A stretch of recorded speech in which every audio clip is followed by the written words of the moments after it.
Ahoy, everyone! My name is Bobby Shortle, and I'm here with Nick Rocco Scalia, and we are the Intrepid Filmographers. Every miniseries, we chart a course through the full filmography of an underdiscussed genre or journeyman filmmaker. In this expedition, we do our best to try and be explorers, using our years of film knowledge to help guide us, but always being open to discovering new things about the medium we love so much. This week, we continue our special expedition into the films of Peter Jackson, and today we are talking about his true passion project, 2005's King Kong, and find out if it really was beauty that killed the beast, or a 3-hour runtime. Nick, how you doing tonight, my friend? I think it was the airplanes, but yeah, I'm sitting on top of the world tonight, or sitting on top of the Empire State Building. So we heard talk about Peter Jackson, King Kong. Obviously, we've talked about all three of the Lord of the Rings movies. We have an episode for each one of those. And of course, that's like, Return of the King is his pinnacle, right? The movie makes $1 billion. It's, it's the culmination of this crazy, ambitious, successful, creative project and endeavor.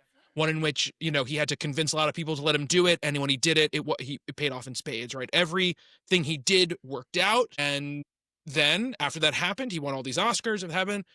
Basically, he was given the proverbial blank check, right? Do whatever you want, with whatever you want, with as much money as you want, because who are we to say that you don't know what you're doing, right?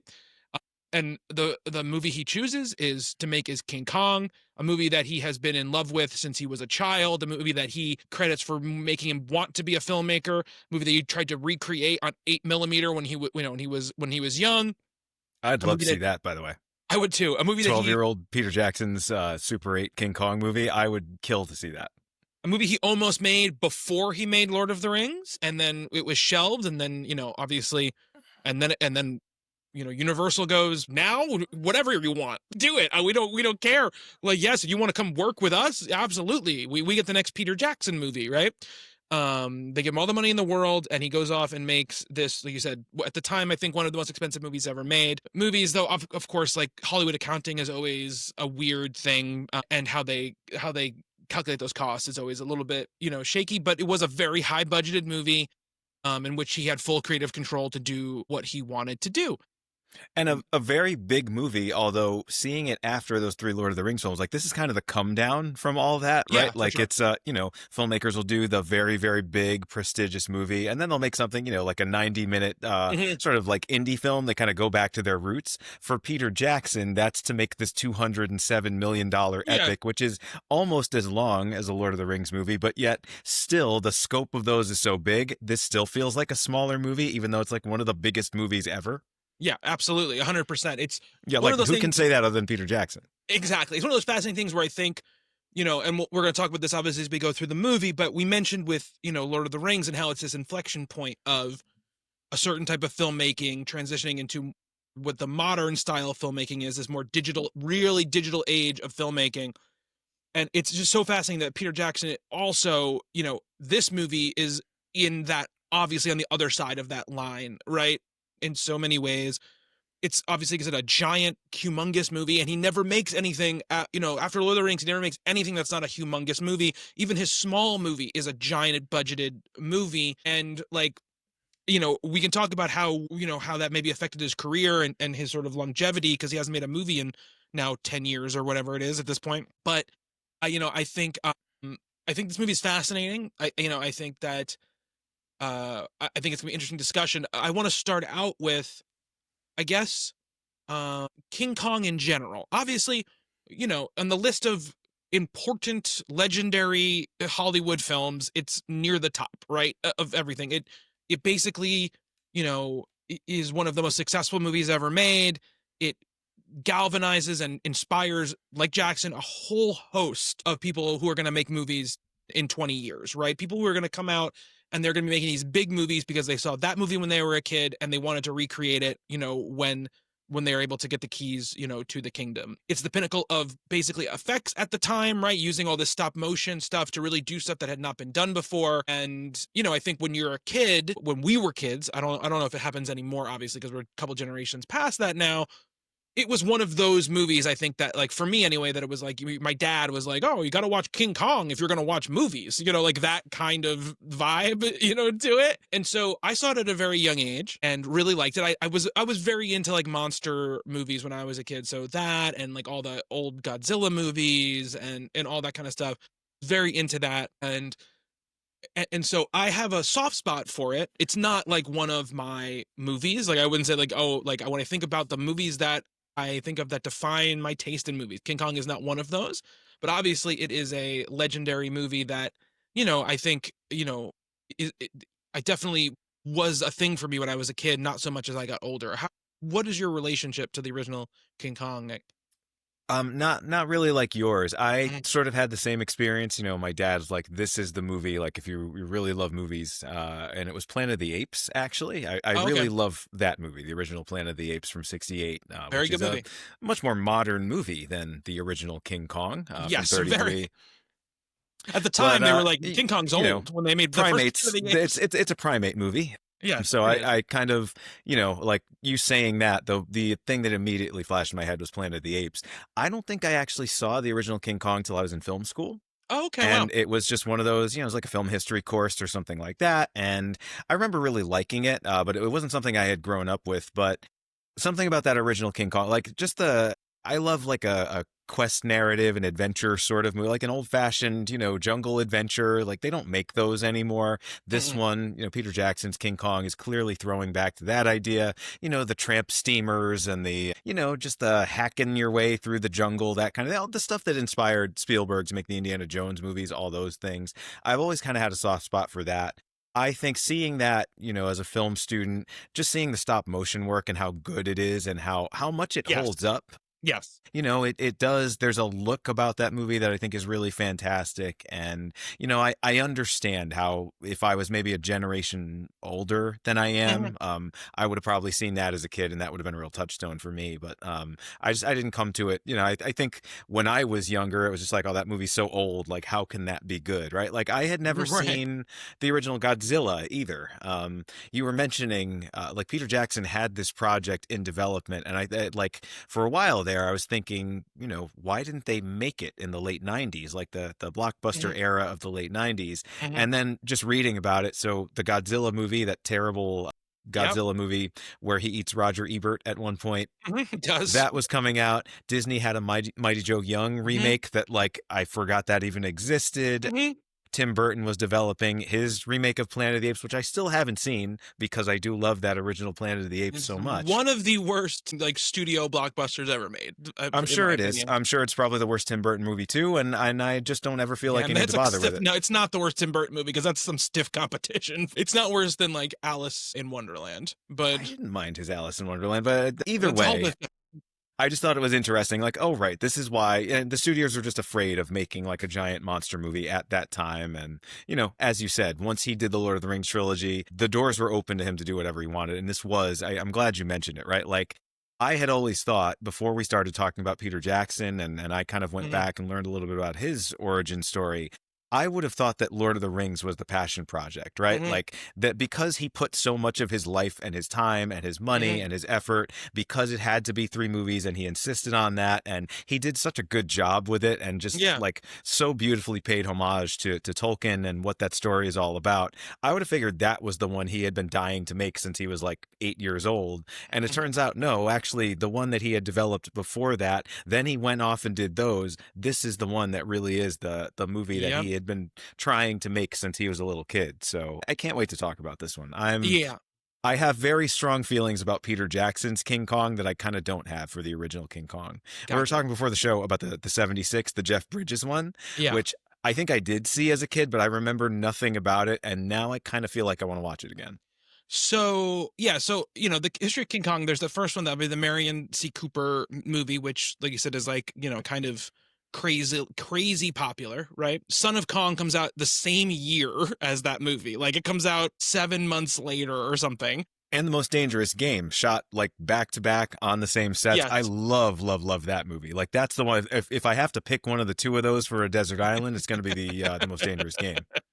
And then there's not another King Kong thing until King Kong versus Godzilla in 1962, which is they licensed out the character to Toho, the Godzilla company, and they made two movies, in 62 and 67.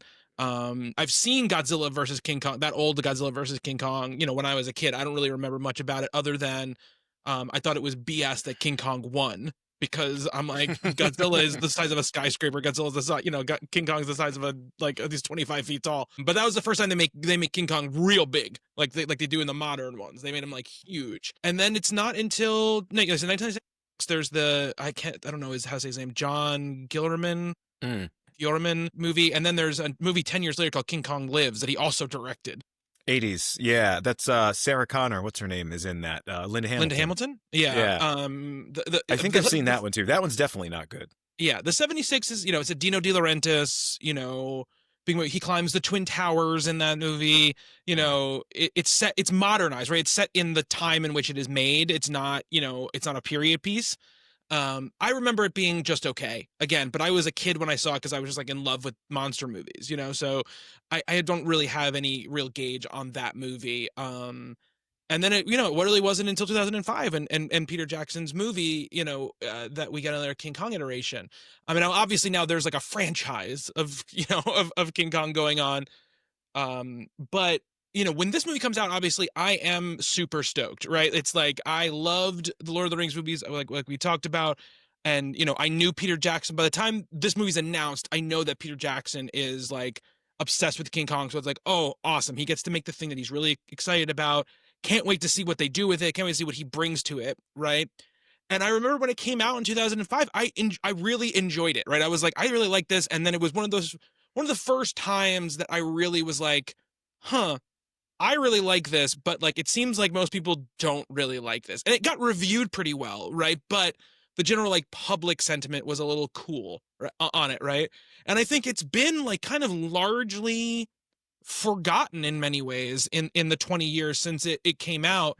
And it made like $217 million domestically. It made like $600 million worldwide, which adjusted for inflation would be about like what Jurassic Park Rebirth made, this year.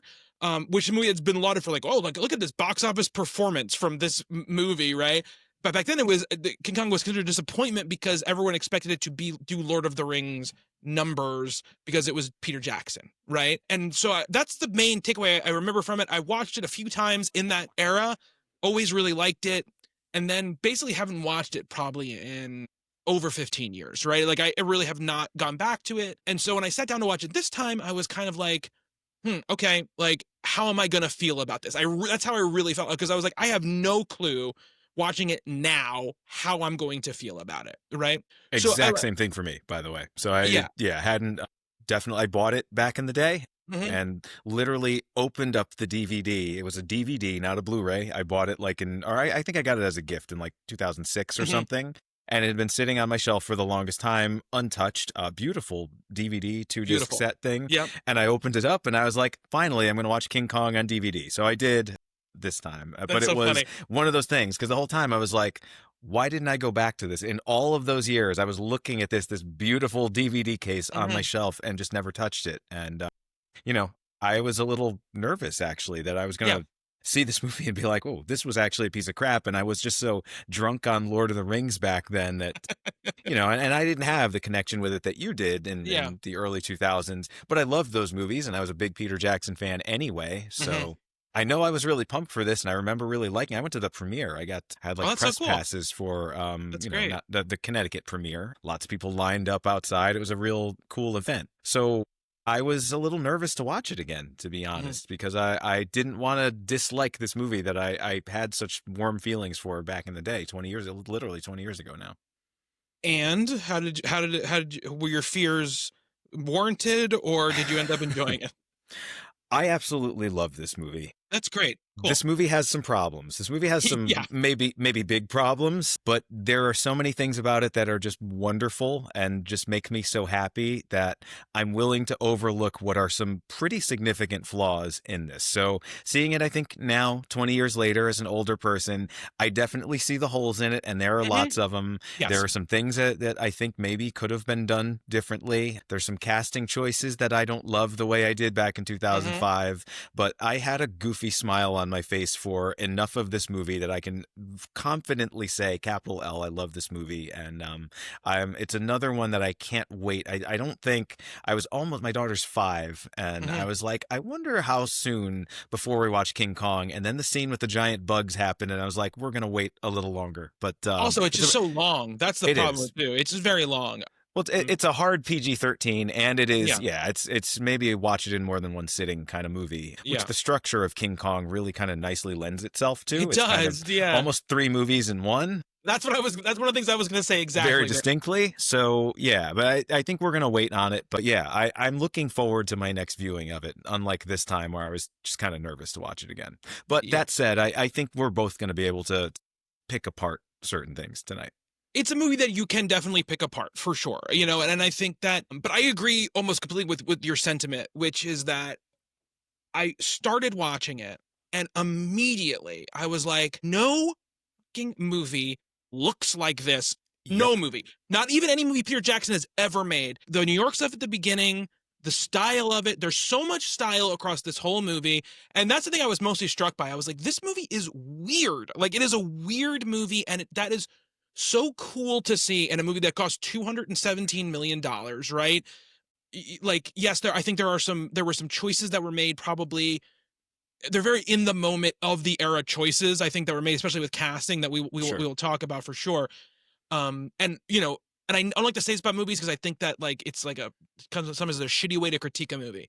I think there is a 5-star 2-hour movie inside this 3-hour movie. You know what I mean? Like there's just maybe it could be 3 hours if some of those casting choices were different. If there were some tweaks going on to some of those things, I think maybe it could work at 3 hours. But I'm just saying, when the movie that exists, I think there is 2 hours of, like, some of the best, and I don't say this lightly, some of the best adventure, action, epic filmmaking in this era, non full stop, right? There are times, the ape himself looks better than 99% of the stuff that gets put on screen now. It's astounding how good it looks, right? Agreed. And I think, it features truly one of the best screen performers of her era, Naomi Watts. And I think that, like, it really works for the movie, right? And I think, like, there's so much to love about it. We'll get into stuff that I think we both think probably is a little squishy about it, right? But that's my beginning part of it. I just think, like, the style, the tone, the weirdness of it, I think, is so interesting, and I just love that he cannot play anything safe. He just doesn't have it in him to play things safe. And there's just, like, some stuff that doesn't work here, like just filmmaking, not in some of the length, just like filmmaking tricks and ideas. But I'm like, good for you for going for it, man. Like, you could have definitely just, like, sat back on your haunches and been like, I'm just gonna make this, like, a straight down the middle period piece with period filmmaking techniques, and that sort of, like, Joe Wright handsomely mounted looking movie. And it's this movie is Peter Jackson through and through. You know what I mean? And I just love that about it. There's some very Joe Wright interiors in this movie, but yeah, that some of the other stuff. Yeah. When we get to Skull Island, that is very much Peter Mhm. Jackson. I mean, we've been to Skull Island in a Peter Jackson movie before, We just have, kind yeah. of We not have. quite on this scale. Yeah, this movie is so drunk on the idea of movies, and particularly of Hmm. Hollywood, classic, old school, traditional Hollywood filmmaking. It's a love letter to that era, to those filmmakers, like the filmmakers of the original King Kong. There's like a throwaway reference to them, and Fay Hmm. Wray, like Yeah. early in this in the dialogue, and like clearly that's something doesn't need to be there, but if you get it, you get it. It's one of those things that I just sort of love in a movie like this. But I that era of filmmaking, although I'm not as familiar with it as maybe I should be, but the idea that like people could just go to Hollywood in the 20s and 30s, you work your way up through the business, you're not a nepo baby, you're a craftsperson, and then you become one of the greatest directors of all time. That's kind of the John Yeah. Ford story, right? Yep. Someone like that, and the makers of the original King Kong as well. And this movie kind of feels like a real, it's like a Valentine to that idea, this like crazy, the Carl Denham character, very clearly modeled on Orson Welles, is kind of the Right. way it expresses that, both in a good way and in a bad way. But like, I do feel like there's something kind of being said about that maverick spirit of young Hollywood in this movie, and I love that about it, just above and beyond all the giant ape stuff. Yeah. Absolutely. Jackson has I think a real connection, and I'm sure it's also Walsh and Boyens and everyone, who's writing the movie with him, but for the romantic nature of the era and and really the romantic nature of movies of that era, and this like, there's, we can talk about how effective it is. There is kind of two sweeping romances for Naomi Watts in this. I think one of them works really well and one of them does not, but I think that like he really loves like that type of filmmaking and that type of story. And one of the things too, I just, I wrote down in my notes was that like the most refreshing thing about this, right, is that this movie is made. It's a huge movie, right? We talked about the budget a bunch. It took a long time to shoot. It was a lot. This is not, but it's not an IP play, right? This is not Peter Jackson going like, I'm setting up the next franchise for Universal Pictures, right?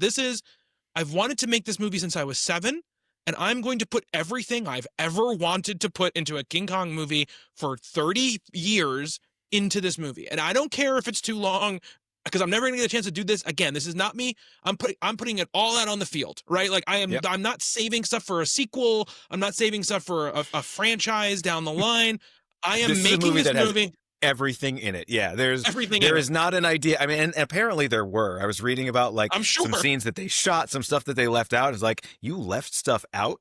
Like, so much is in this movie. Yeah. So many things that probably don't need to be in this movie. But yeah, I agree with you, right? It's King Kong dies at the end of this, and it's over, right? It's cut to black, those beautiful Art Deco titles, all the stuff you were talking about before. You see it right from the first seconds of this. I love stuff like that. Yeah. But yeah, this movie it's a statement, and it doesn't suffer from like what a modern version. I mean, I saw the Skull Island, the one with John Goodman, where they go to Skull Island and find King Kong. It's like set in the Vietnam era. I think that movie is a ton of fun. I really like it, but it's such a franchise movie, and so clearly is meant to be like a prequel to all these modern ones. I haven't seen any of the more recent ones. And this is, like you said, it is what it is, and you get what you get. You get a lot, and that's it. Yeah. You get it's a lot. Not the beginning of the King Kong cinematic universe, and I'm so happy about that. Me too, and that was one of the things where I kind of there's portions of the movie where I was getting a little bit cynical about, not cynical, but being like, you don't need this scene like that. I have that idea in my head a couple times, but then there was a moment I was like, but this is just like what he wanted to do, right? He wanted to make this movie, and it's so, relatively pure in that way, right? That he just wanted to make it. And I think you agree with me a lot of the time. It's like these directors, these people who have these visions, like sometimes you just gotta let them do what they're gonna do. And yeah, sometimes it's not all gonna work. Sometimes you're not gonna get the grand slam, but like you have the chance of getting it, right? And it's so much better than like, guaranteeing a double. You know what I mean? It's like, if you're gonna make something like this, right, you should be going for the top of the top. You should be going for things we've never seen before. You should be going for things that are going to leave people going like, wow, I can't believe I saw that happen, right? And this movie is full of those things, right? Yeah. Yes. There's like about an hour of this movie where it's just that after that after that after that. Yeah, absolutely. And that's too much, right? It is too much. That is the main too much portion of the movie for sure, to me. But on the other hand, I don't I don't know. I like, what do you cut? I'm not sure I want to cut any of it. Like, I think it works together collectively as like the whole is greater than the sum of its parts kind of thing. I definitely agree with that sentiment. For sure. It's like, how many giant creatures of how many different varieties can we throw at you in Yeah. an hour and 10 minutes of film? And it turns out a shit ton of them. A lot. And a lot of times it'll be, and they won't be very spaced out. They'll be done dealing with one set of creatures right into the next set of creatures, you know. It is. No And there was a moment when I laughed. It's we've seen so much of this, and then there's a shot with Naomi Watts. It's kind of a quiet moment, and then this giant like monitor lizard appears like out of nowhere, and then there's another one because of course there's more than one. And I was like, oh, okay, I guess we have those too. And then a couple of scenes later, we get the bats. Yep. There's a lot going on in this movie. And you mentioned it's like 3 movies. It in some ways is 4 movies, because like the opening New York sequence, then the boat sequence, then Skull Island, and then back to New York at the end, right? Like they're really so distinct, like, you know, in their beats and what they're trying to do. But let's talk about the casting, because we're going to get into the different scenes and everything like that as we go through, and there's plenty I want to talk about. But, you know, the original incarnation of this in like 1998, right, was like Kate Winslet and George Clooney were going to be like the people in it, which makes sense for that time. We're in 2005 this movie gets made. Obviously, it's starting up in 2003, and the cast is about the most 2003 cast you could possibly imagine. It's odd in that way, and a little bit for Peter Jackson, because like that's not usually what he does, right? He's not usually casting like the it people, right? And maybe it's just because he didn't have that pull previously, you know. No, but Liv Tyler was the closest. We talked about that in the Lord of the Ring movie. She was the draw. She was the big star in those movies. Yeah, but this movie stars, you know, Naomi Watts. We mentioned she's coming off of one. I think you probably agree with me. Like one of the best screen performances probably of all time. I really believe this in Mulholland Drive. I think like she's like, it is one of the most stirring and stunning screen performances of all time. It's one of the great movies of all time. It's true, absolutely. But she is a powerhouse in that movie. She struggled for a long time in her career. She had a moment very early on where it seemed like she was going to break out, and then it didn't work out. She was in Tank Girl. It didn't work out. That movie bombed. And then she was basically shunted for 10 years after that, or more. Naomi Watts is in Tank Girl? Yeah, she's in Tank Girl. It's Lori Petty who played Tank Girl, right? Yeah, it is. But she's like the Q or whatever. She's like the tech person who makes like gadgets. I don't remember that at all. Okay. Should I go back and watch Tank Girl? Probably not, right? No, but I will say this, stylistically, unbelievable, like really unbelievable looking movie. Like a lot of those 90s indie comic Lori movies. Petty been also. Sorry. Now you got me thinking about Tank Girl. Gone too. She's gone too. But Naomi Watts struggled for a long time. You know, people, you know, it's not a Mulholland Drive podcast, but Mulholland Drive was supposed to be a TV show that got turned into a movie, right? So she got basically cast to be in a television show, turned into this movie, and obviously she gives one of the greatest screen performances of all time. Like I said, the one scene where she does like the audition with the old creepy actor guy is like one of the best performances in a scene I've ever seen, right? It's just one of those things where and then that moment, people were like, holy shit, right? Because like she's fantastic, and obviously she's unbelievably gorgeous, right? So it's like, what have we been doing, right? Since then. And so then, well, in a very old Hollywood sort of way too, which David Lynch used beautifully in that movie, and I think Peter Jackson uses perfectly in this movie also. Like, so cannot imagine anybody else in this role than absolutely not. No, and she's like at this point, right? She does Mulholland Drive in 2001. 2002, she has The Ring, right? A certified huge hit, right? And a mainstream hit. So then, you know, it's like, you know, she's got the Oscar play. She's got the thriller that is hugely successful. She's in 21 Grams the next year,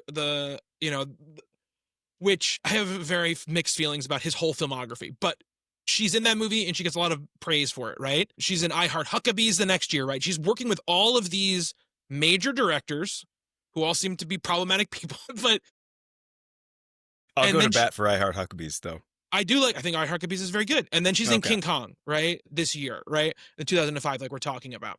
So obviously, you know, she is a slam dunk casting for this. Like you said, her look, her vibe. We'll talk about her performance as we go through the movie, but she is the best casting in the movie, and, you know, obviously like elevates the movie in so many ways. right? Well, the supporting roles I think are very well cast. Also, they don't get as much screen time. Like in a 3 hour and 10 minute movie, Right. whatever Yeah. it is. Like I could use a little more Jamie Bell, a little more Kyle Chandler. I think he's a lot of fun in this movie, and he's not in it Yes. much.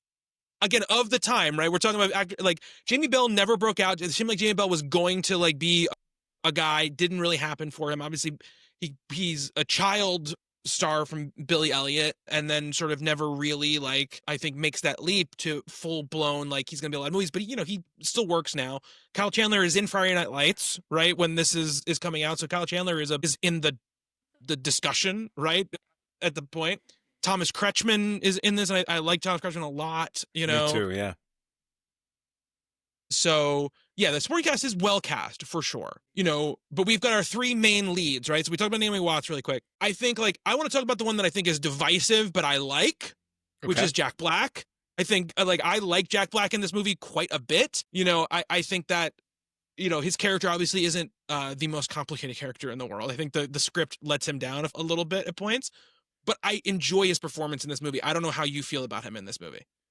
Yeah, he was the one that I had the toughest time with because I remember seeing this in 2005. Like 2005, I was a huge, huge Tenacious D fan. I still am. I love those guys, of course. But at the time, I was like obsessive. That's when their movie came out. No one saw it but me. But I love me some Pick of Destiny. I was listening to the albums all the time. That's my first job when I was writing for a little magazine in New Haven. Like that's what I was listening to all the time. My going away party from that job, we rented out a theater and we saw Pick of Destiny. So I was a huge Jack Black fan, and I remember thinking at the time, 2005, like this is a real performance that he's giving here, right? Like he's not just playing Jack Black in this movie, which you can't really say about almost anything else he had done up to this point. He is always, Tenacious D Jack Black. And then seeing it this time, I feel like he's kind of playing Jack Black a lot more. Like there's so many Jack Black isms in this character.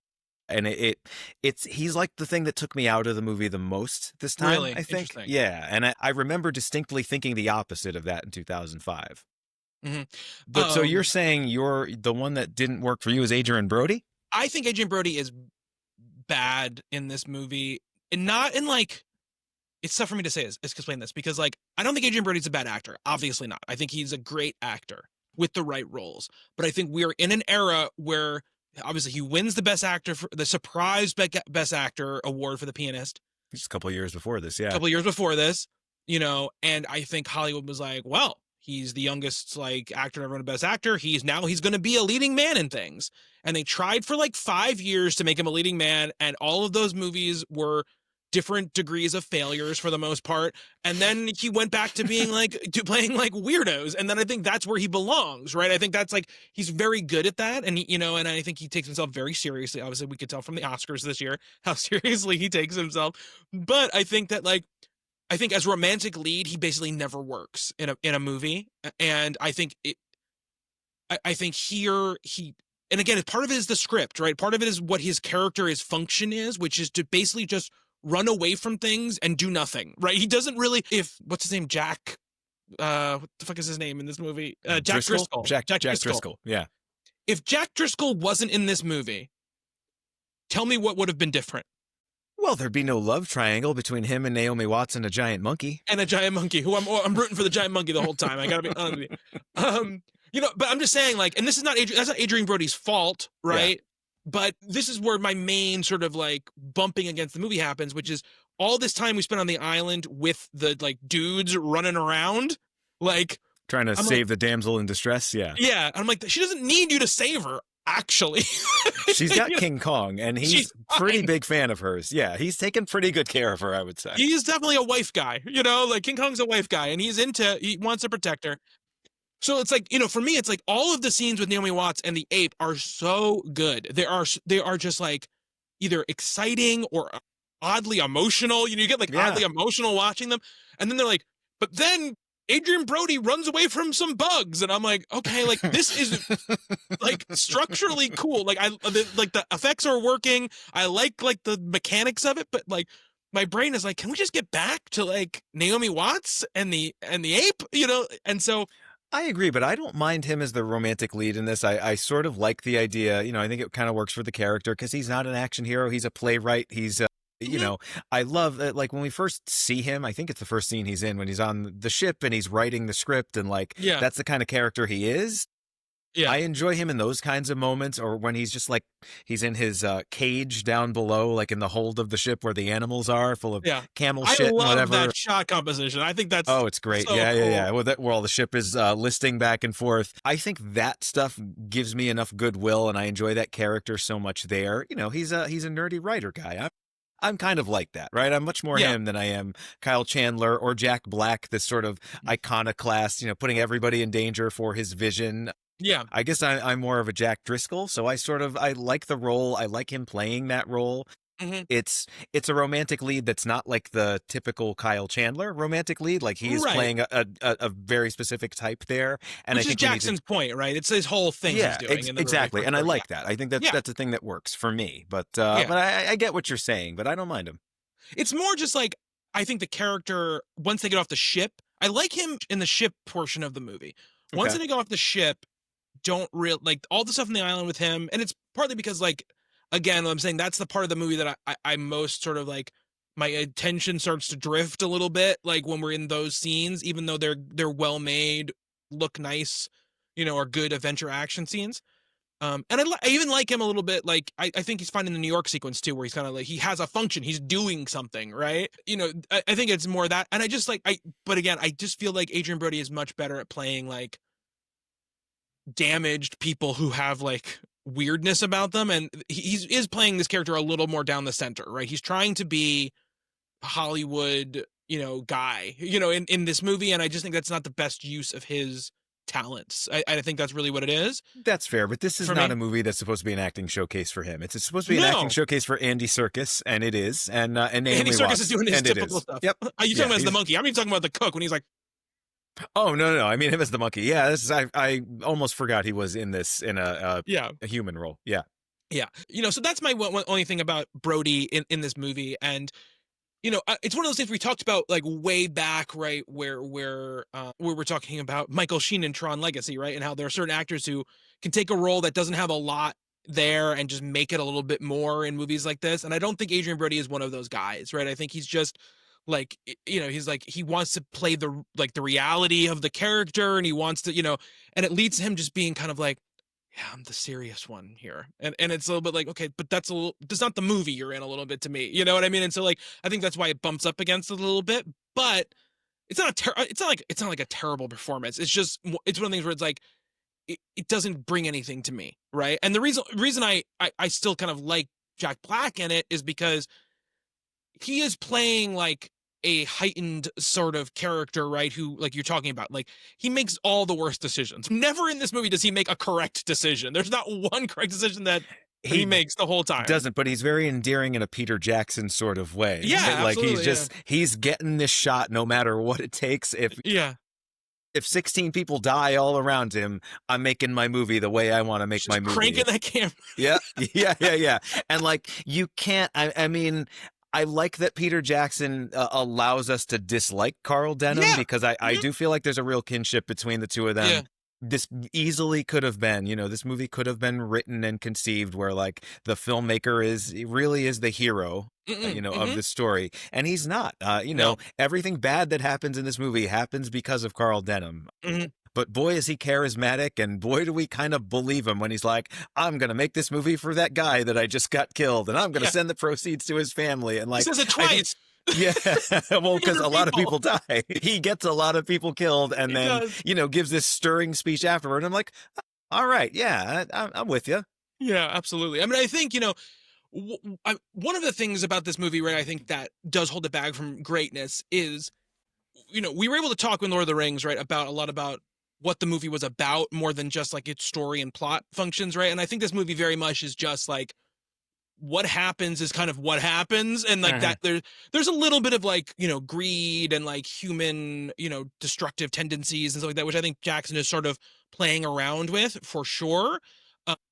But Yeah, there's themes here, but they're, yeah, they're a little bit nebulous. They're not really yeah, well articulated. But again, I mean, it is classic Hollywood in that way, right? Like this absolutely, is not a yes. message movie in any way, and Lord of the Rings isn't either. It just, that was there. That's kind of ingrained in the Yeah, story. totally, yeah, King Kong could kind of be about anything or nothing in some sense. exactly, yeah. This isn't a movie that's really arguing against animal cruelty or anything like that. No, It's because not that end do really. kill a bunch of people.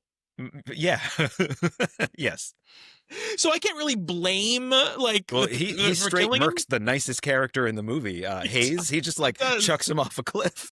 He does. Like that's our romantic lead, bro. Yeah, I I mean, know. King Kong is like you can't Yeah, have him yeah, just kill the nicest guy in the movie. yeah. He's just picking up blonde women and throwing them across New York City at Well, the end. okay, can we talk about that though? Because I thought that was so funny. It So was he really picks them funny. up. Yeah, so he's picking up all these women. He thinks they're Naomi Watts. They all kind of look like Naomi Yeah. Watts. He doesn't throw them, but he also doesn't like set them down gently. It's like it's like the perfect halfway point between those two things where he kind of casts them aside, but like, they're probably breaking a couple bones, but they're Yeah. not getting splattered on the pavement. And I Right, love no, that no, no. choice. The first woman in the theater definitely is dead. He Oh, chucked yeah, yeah, yeah. her across that theater. You mean the actress that's in the Yeah, show? the actor. Yeah. He chucked her across that theater. Yeah, but the rest of him, he's rough, but he's not too rough. I like Yeah, that. no, no, no, no. But he does kill a bunch of people on the street. Mhm. Oh, the body count's real high in this movie. It's one of those movies that makes you want to kind of not think about it. But Yeah. then Denham says it, like when he presents the show at the end, he's like, 17 people died for me to bring you this. And like, oh, right, yeah, that was a lot of people. Yeah, yeah, yeah. So let's rewind. Let's go back. I mean, we talked about the casting a little bit. I agree with you. I like the supporting cast. I always feel like Thomas Kretschmann and stuff like that. Someone who could have had a longer career in a different era of Hollywood would have had a nice long career playing like villains in movies for a long time. I mean, he is in like a couple of the Avengers movies, right? He's God, what's his name?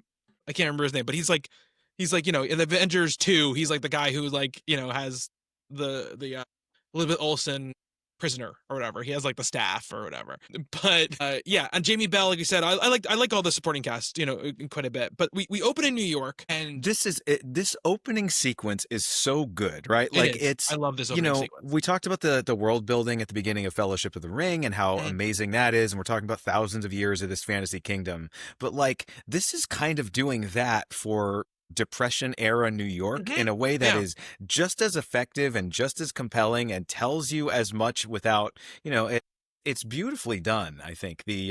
Because the first shot of this is an ape in the zoo, is an orangutan or something like that. We're like looking at a primate face, and then we go from there to like these amazing shots of like it that holds up wonderfully, I think. It does. The period New York stuff. Yeah. And then, interspersed with that, we start to see vaudeville, and there's this wonderful contrast between the silliness, the sort of frivolity of vaudeville shows and, the wealthy people, skyscrapers going up and poor people, in soup lines and picking apples out of the garbage. Like the visual storytelling and the editing and the music, it's this Al Jolson song. It's so well done, and it's like not as big a thing as he's doing in Fellowship of the Ring, but like he's just so good at this kind of He is really good at it. shorthand storytelling that, and really, do we need all of that in King Kong? Probably not. No, like we the probably way, don't. like the Depression era setting, because we're going off to Skull Island and we know it. That's really what this movie is. It's maybe unnecessary, but it's just I forgot about that, right? Like having not seen this in 20 years, I was like, wow, we're really gonna set this up, and we're really gonna get to know the Ann Darrow character and where she comes from, and the world that she sort of lives in, that we know her function is to be taken out of. I really loved that. I really was impressed by that. Yeah, me too. And I think what's great about the way it looks is that it doesn't look real on purpose, right? It's meant to be romantic and evoke like a vibe and a feeling, like a very stylized New York, right? The way I love like the almost Janusz Kaminski light, like the kind of, that kind of like filtered light, and the like pastel colored skies, and there's like the color palette in this movie is incredible. Andrew Lesnie, who shot, I think, the Fellowship of the Ring, he did one he of shot them. All three. He shot all three Lord of the Rings. There was like other people that worked with him on the other two. Didn't we talk about that? He shot all three. He shot all three of the Lord of the Rings movies. Oh, Lesnie okay. did, yeah, for sure. It was the editor. They brought in a different editor Yeah, they brought in for editors. just Yeah, because yeah, they had yeah. a lot of work to do A there. lot of editing to do on those movies, but yeah, Leslie shoots this movie. It looks gorgeous. Like what I did really remember, but didn't remember that it was from this movie, is that shot of the bridge, like with the cars coming off the bridge right onto the road. Like I was like, that shot was in my brain. I was like, I remember the shot. I didn't remember it was from this movie, which was so funny. But yeah, I love all that stuff. I love like, I also just love, and this is just because I love movies and I love old movies, I just love seeing actors dancing and shit on stage doing stuff, you know, and like like that whole vaudeville thing at the beginning was great. Her doing all her like physical comedy and dancing and stuff like that. I just love, you know, stuff like that. I love like overdone portraits of, you know, Hollywood bigwigs and what they are thinking and doing, you know. Oh, those scenes Um are so much fun. When we Heather. first meet Carl Denham, Yeah. love it. Absolutely love it. Can I say too, I love Jack Black's hairstyle in this movie. I think it I It's a think it wig. Did you know it's a wig? I didn't know it was big. It's a great wig It then. is, yeah. I Yeah. guess Peter Jackson didn't like the way he actually cut his hair, so he made him wear a Okay. wig for the entire thing. But yeah, I like it too. It really sells like the era and the period. It really Yep. makes him look like he's part of that period. He really fits nicely with Well, it that is very Orson hairstyle. Welles too. Yes, absolutely it is. Yeah, but it really fits nicely into that world, you know, and makes him really place it there. Yeah, and, like I think Oh, we didn't mention Colin Hanks. I love Colin Hanks. He's in this movie. yeah, Not he is in enough. this movie. He was the one where I was like, him and Jamie Bell. Like, can we Yeah. get more of those two guys? I love that. Like anything those guys are in, I want to see more of them. Basically the Colin Hanks just stands there being like, "Are you sure?" Like with an "Are you sure?" look on his Yep. face. That's really, he doesn't really say it. He just has that look on his face the whole time. You know, yeah, I love this opening sequence. I love this idea of like, you know, both of our first two characters that we meet, right? The Naomi Watts character, the Jack Black character, both sort of being forced towards this, like, you know, I guess, I don't even know what you call it. Like, you know, nudie, the strip club. Burlesque house. It's a burlesque house. Yeah, it's a burlesque house. And sort of finding each other there, right? And it's so rare in movies where they have like a person see another person and they get hit by this bolt of lightning that's like, it can't be anybody else, and you're like, and you buy it. Mm-hmm. But that moment where he sees Naomi Watts, I'm like, I buy it, man. The Like, reflection in the glass door, right? Because he's there first. She walks up behind him, and it's beautifully staged. Peter Jackson's good. He's a filmmaker. He knows what he's doing. She looks great in that hat. She has those eyes, you know, like, and like I totally buy it. Like, you know, I love also the diner scene, you know. So he buys her food and tries to talk her into being in his movie, and she's so doing like the classic Hollywood, like the performance style, and we don't see that through all of this. I mean, my one knock against Naomi Watts' performance is that she's doing something very specific here that she kind of gets away from later on. And maybe that's the character, right? Because she is an actress.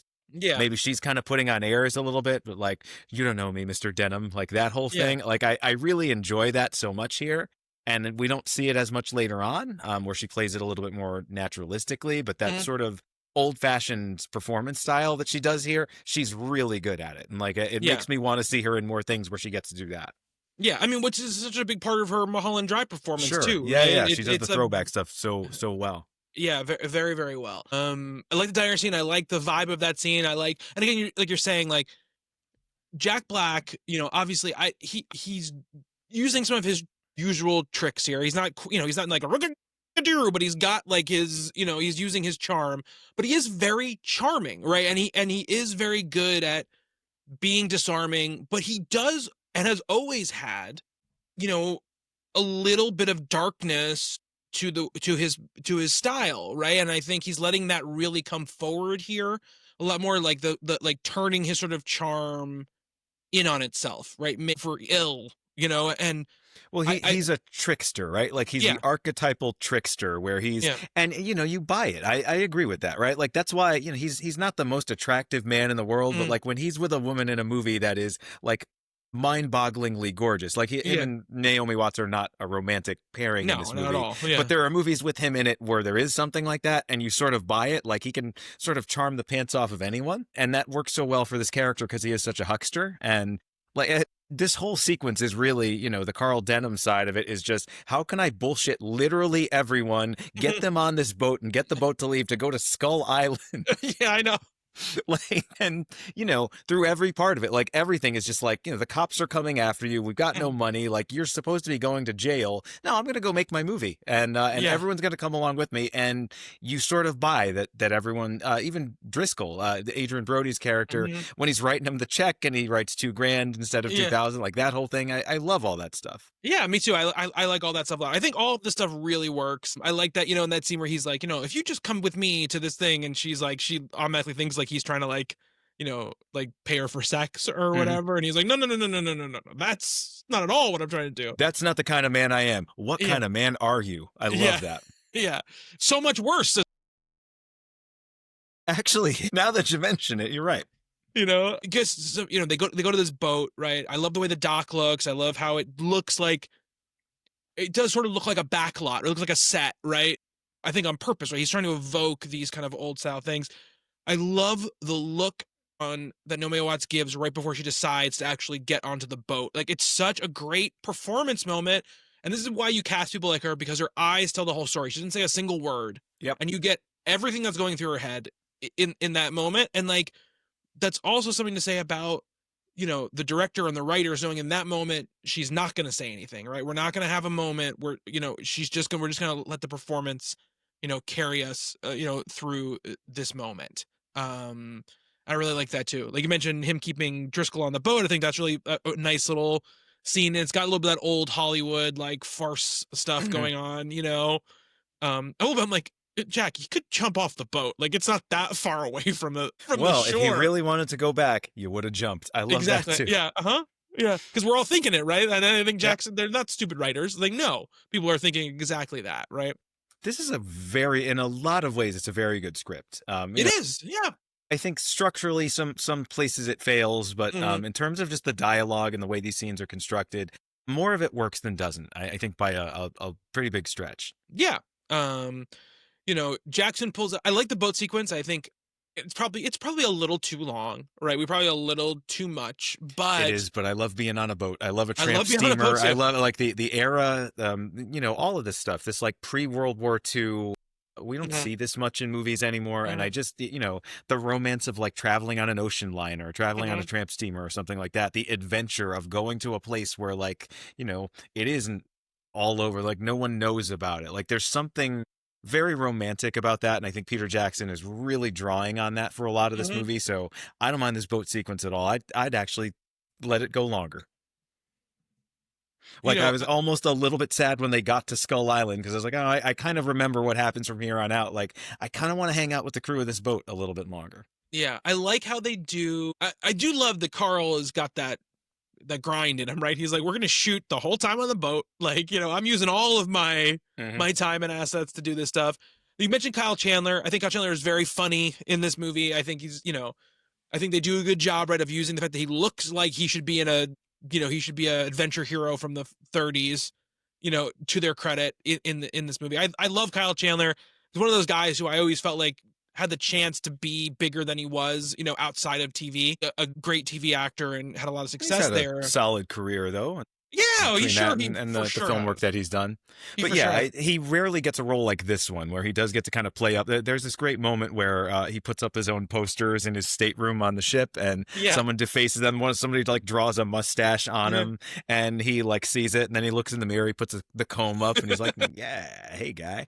Really, really fun moment. I also like the production design of this is so good. Like the Yeah. posters for his movies Hmm. tell you so much about him and this Hmm. era. There are these like he's these very like rough and tumble characters that kind of he's the kind of character that like slaps women in movies at that Yeah. time, and you Uh-huh. just go along with it. You can tell he's that kind of guy, and he Yeah. is that kind of guy in real life too. Well, not that he does anything like that in the movie, but No. we know he's kind of capable of that. And he has a moment later on. We'll talk about it, but Hmm. there's this great line that he has later that I was just like, movies never do this, and I like that so much. Yeah, I think I like it's so funny. Like there's that one scene though where, they're like looking at the map and the clues, and it's like fuck, fuck, fuck, fuck, fuck, fuck, fuck. And Peter Jackson goes into that weird like, The slow-mo thing, what is that? I slow-mo don't like frame that rate, at all. Yeah, the dragging that's frame, the it's drag, yeah, it's the something with shutter the shutter dragging. speed. Yeah, Yeah, it's the it looks shutter drag terrible. thing. It looks It's like bad. it's the second worst looking thing in the movie. We'll get to the first pretty soon, but Yeah, he's been doing yeah, that I don't. since, he Well, there's a lot started of that in Lord basically. of the Rings too. Yes, but he It uses just it. it's used better there because it is, it's more of a fantasy world. Like almost if you're Yeah, seeing a magical vision, it might look like that. In this, it looks like somebody just messing with the shutter speed on the camera and like don't it do that. does. Yeah, yeah. That's one of the things where I'm like, he's going for something. It doesn't really work here. He There's a lot of it in this the boat sequence, and then he never does it again, and I'm pretty thankful for he that. does it right at the beginning of Skull Island with the girl, the Yes, pointing girl. but after that, no more. No, no more. He doesn't do it after that. And I think that's just, once again, he just is not content to make it get shoot it normally, edit it normally. He always feels like he has to do something more, right? And I think he's very much a maximalist Extra. director He's in very that way. extra. I He's love very this. extra that way. It's a millennial slang term that I like a lot, particularly Yeah. when we're talking about stuff like this. It works. Extra and mid are the only ones I feel comfortable using because they describe so many things. It's true. Like, he didn't need to have this like crazy candlelit, bear cage in the hold where, Adrian Brody's typing on his typewriter. But in that case, it works, right? It's like a very cool, interesting like set for him to shoot that stuff on. I like the kind of montage where like Naomi Watts is doing her little like dance with the crew and stuff like Yeah, that. her and Jamie Bell are having a nice little moment there. It's very Yeah. Titanic. I like that a lot. This movie, we got to talk about this because one of the 4-star reviews of this movie is Lulu Mennick of the New York Post. And he compares this pretty heavily to Titanic, and I think they're very different movies. Yes, they're incredibly different movies. We'll have to get to that, but yeah. Very different movies. He's not the only one that mentioned that, and I was like, no, I don't think you're quite seeing this the way it actually is.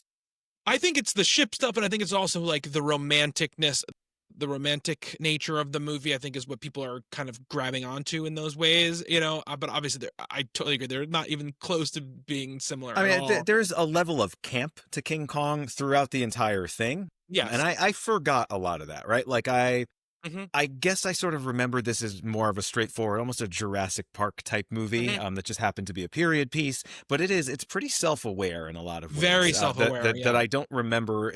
I mean, I'm sure I noticed it the first time, but this time, I guess that wasn't a thing that stuck with me. Some of the other stuff did, and seeing it this time, it's real tongue in cheek in a lot of ways. Like Titanic is not that. Titanic is very self-serious for what it is, and this movie kind of knows what it is and is having a lot of fun with that. And I don't know, I don't really get the comparison. I understand the superficial comparison. It's a very superficial comparison. That's what I was trying to say. It's a very superficial comparison. This movie, and I think that's part of the reason why people were kind of cool on it at the time, right? It's like, we watch Lord of the Rings, and if you're really looking at it and you're really examining Jackson, there you can see the Jackson stuff in it, like in these ways, like he slips in a little bit of the tongue-in-cheek stuff here and there. But this is much more of like pre-Lord of the Rings, like, I'm a little cheeky bastard. I want like a lot of jokes in there, and like I don't take things particularly seriously. It has more in common with the Frighteners and Dead Alive than it does, I think, with Lord of the Rings. Absolutely, it does. There are similarities there too, but I think it is. You're right. It's more of the Peter Jackson that we thought we knew. Well, then he goes and throws a heavenly creatures at us, so he can do all of those things. Yes, absolutely. But even heavenly creatures, it has the Jackson weirdness to it that I think it's not as present in Lord of the Rings. It's in Lord of the Rings. It's not as present. It comes back here again, right? He's like, okay, I'm back. Now this is like my playground now. I'm going to do my stuff, and he's much more like unbridled by the source material that he, I think, wanted to sort of honor with Lord of the Rings. And that's not what he's doing here, right? And I think like, and again, but when he really shines in any sense of the word is like when you get into that, like when they get into the fog and when they get into like getting through the rocks onto Skull Island, he's so good at these sort of like adventure escape sequences and the mechanics of them. And again, once again, not making them, the ship doesn't get busted up. It doesn't get broken, right? It doesn't make it. It has like this weird middle place that it's stuck. And I like that a lot. And then once they get onto Skull Island, like the like set design and stuff is unbelievable when they're in It's like that incredible. And initial area. he makes a point. He does this all the time in Lord of the Rings too. These overhead sweeping Hmm. like crane shots where you see the entire location. You see Hmm. where everything is situated, compared to everything Hmm. else. Like there's a great shot that takes us from the boat, just the first shot of the wall on Skull Hmm. Island. Hmm. And then the thing we talked about in Fellowship, and I think some of the other movies too, there's always something for scale in those shots. Hmm. Like there's always some birds flying around or something, so you can tell the immensity of it. But this incredible, and it's got to be all CGI or mostly CGI, but this sweeping shot that takes us from the boat in the water all the way past the wall to where, Kong lives, the settlement that's there, the natives that are there. I love that shot so much. I mean, it Yeah. still looks great. It brings you into this location in such a beautiful way. And then you don't need to do it again, right? Now we No. know that that's there. Now we know what that looks like. We can tell the distances these characters have to travel, which I thought he did Hmm. a great job in particularly Return of the King with. Hmm. The shots that link up the two locations there. I mean, if you're going to make an adventure movie like this, and you can do it, like in the 30s, you couldn't do that, right? Now Right you now. can, and he makes a point to do it, and I love that. You Yeah. really feel like you're there, as silly as a lot of it is. He makes the location believable in some sense, and that's important. Yeah. I think I will say this. I was not totally comfortable or psyched about like the depiction of native people in the movie. They looked like orcs. He made them look like orcs. I think like, you I could have love the little gone kid though. The first one look they at the see pointing little kid. Great. is a great reveal, and that's a Yes. great shot. Yes. Because I think it's, we've gotten like the Moria, like this is a tomb, Hmm. like sort of thing. And then there's a person just standing there. Right. So I think he could have done more to update that in some way, not made them just like insane. Like they're just insane. They're monsters, basically. They're Yeah. much more monsters than the monsters are in the actual, on Skull Island. But I think it looks really cool, and I think they do a lot of cool stuff other than like the weird frame rate stuff he does in this. I don't know if we want to get to this. I mean, I don't know how slowly we're taking this, but the No, couple we of can slow shots down. where they sort of pole vault their way onto the ship. I want to talk God, about is that that is awesome? so fucking cool. I was like, Yep. totally forgot about that sequence, and it started, and I was like, oh my god, this Yep. looks so cool. Like, Yeah, and I'm like mad at myself for not remembering that, because it's awesome. Like it's one of my yeah, favorite things I think I've ever seen in a movie like this, and forgot all that. It's very like Fury Road almost. yeah. And once again, one of the things where you're like, man, this guy just knows how to make a movie. Like, Yep. like this is again, it's this little thing. I've never seen it before. I've never seen it since. It's not important in the grand No. scheme of this movie at all, but it's amazing. That whole sequence is amazing. Yeah, absolutely. And I will say this: we're at this point in the movie, we're about an hour into the movie. We have not We seen got King Kong yet. a long way to go. Yeah, yeah, We yeah. also have We not don't seen King we Kong yet. barely know that King Kong is even part of this. Well, we Yes, do see the skull rocks in the water. we do. Yes, the huge, skull rocks. They Yes, look like monkey skulls. they Yeah. look like monkey skulls. Yes, they absolutely do. The whole, and and now we get into a very like operatic, melodramatic, like, sequence of stuff that's happening, including like the Heart of Darkness analogy that's happening where he's like reading the book, and reading out This is an passages from adventure it. story after all. Yeah. He's like, no, it's not Jimmy or whatever. Who is that guy, by the way? Who plays that guy? I don't know, but I really like him, and I He really was like that great. character. Yep. He was great. Is that Hayes? Yeah. Evan Park is his name. Okay. He was great. I thought he was awesome in the movie, and I think all this really works. She gets taken, right? It's really scary, really The intense. thing, yeah, the where they're gonna sacrifice her, that whole thing, the gorge Yeah. with this like bridge thing that she's strapped to that like falls down over the gorge. It's amazing. It's such a cool, and the way Kong is shown, like this is our first real glimpse of Kong. And Yeah. the lighting is so perfect because we see him, but we kind of don't really see Yeah. him. Like it's a monster reveal that's not quite like the full-on Mhm. monster reveal. It's very carefully done. It's really good. The only thing is, I love the design of all of this, and I'm like, okay, so this gorge is here because Kong can't cross the gorge, and then Mhm. later in the movie, he just like runs and jumps and goes right over the gorge like Super Mario, and I'm like, oh, okay, so that's not what that was at all. Kind of lame. Well, because I don't think, no, because I think what you kind of come to learn, right, is I don't think the gorge is really to keep Kong out. I think it's to keep all the other stuff out. Because I don't think Kong would have really much interest in them other than this thing that they're doing. because he has his own whole thing he's doing, but and he seems like the least dangerous. I mean, obviously he's like the most powerful, most likely, but like he's the one he's not going to go hunting for humans, in this town or whatever, No, but I thought that was the point, right? Like if they don't give him a sacrifice every once in a while, he'll just. Yeah, I think that is but I think that's why they give him the sacrifice, because if he couldn't come over, why would they bother giving him a sacrifice? Right? Like they wouldn't have to sacrifice anything to him if he couldn't make it over the gorge, No, So, I guess. you know what I mean? Now we're talking about the mechanics of this. But I'm saying I think the reason they sacrifice to him is because he's the only thing that can really pierce that gap. Right? The T-Rex couldn't get across that gap or whatever. Or the brontosauri, or the monitor lizards, or the bats. Yeah. Well, I guess the bats probably could, I guess, but I guess they don't have much interest. Though it doesn't look like a good place to live, like in that little rocky town. That no one looks like they're having a good time living there. It's a little point like, you guys are sure you just don't want to, like. Well, there's no giant bugs, so they got that going for them. Sure, but they all just live in like rock houses, like rock lean-tos. And, like, I'd rather be there than anywhere where there might be some of those giant bugs. I agree with that for sure. But yeah, we get to see Kong. We see most of him, not all of him. You can already tell, like, it looks really good. It's such an incredible special effect. I mean, there are some things in this movie that are starting to look a little bit dated, and we'll get to. Sure. There's an entire sequence of this that I remember really liking in 2005, and now I'm like, ooh, that looks very, very dated and very not good anymore. That doesn't hold up at all. But Kong is perfect. Yes. The face, the fur. I feel like you can smell King Kong in this movie. Yeah. He's got like the way he's always got like this cloud of insects kind of around it. It's so beautifully detailed, so well realized. It is like, I mean, I can't think of a CGI creature that looks as good. I mean, since then, what's been better?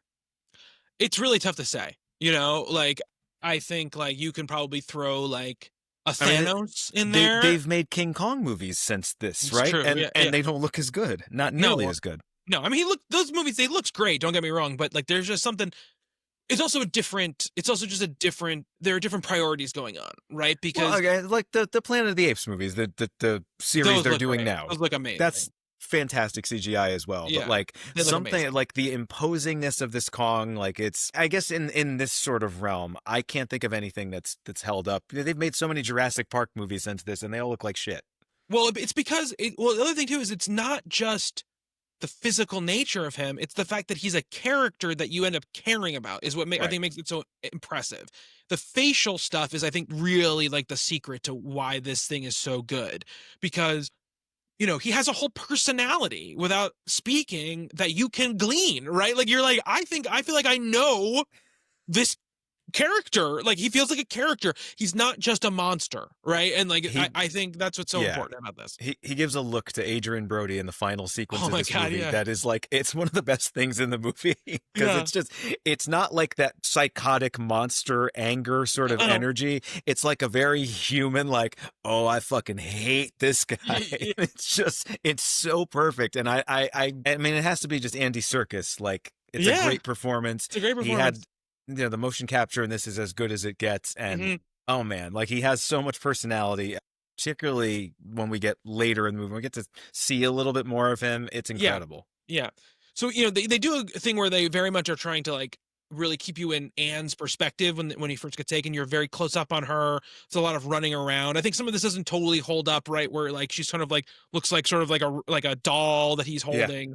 Right. And I always try to suppress this in my brain, but sometimes my brain's like, she would already be dead. Like, that's the amount of seconds. I thought the same thing in the sequence. Her neck would have been broken in a second. Oh God, yeah. She doesn't even have whiplash. She puts her down and she's like pretty much fine. I'm gonna do she does a little dance number for him. Yeah. I'm still in prime vaudeville shape. She is. Yeah. So, but again, I try to suppress that stuff. I think, they really want to they're trying to hide the full reveal as much as possible, right?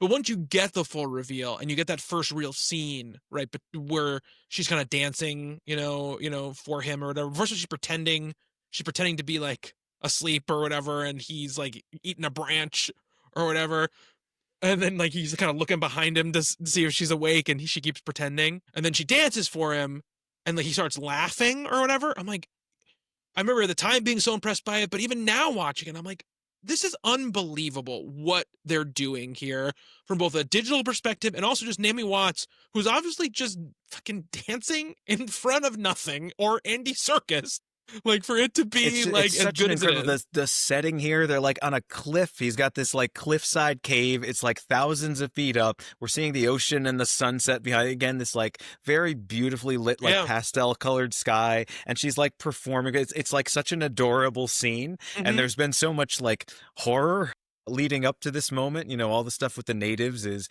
pretty dark, pretty grim. Yeah. There's a dead guy on the boat and blood Mm-hmm. everywhere, and they're clubbing people's skulls in.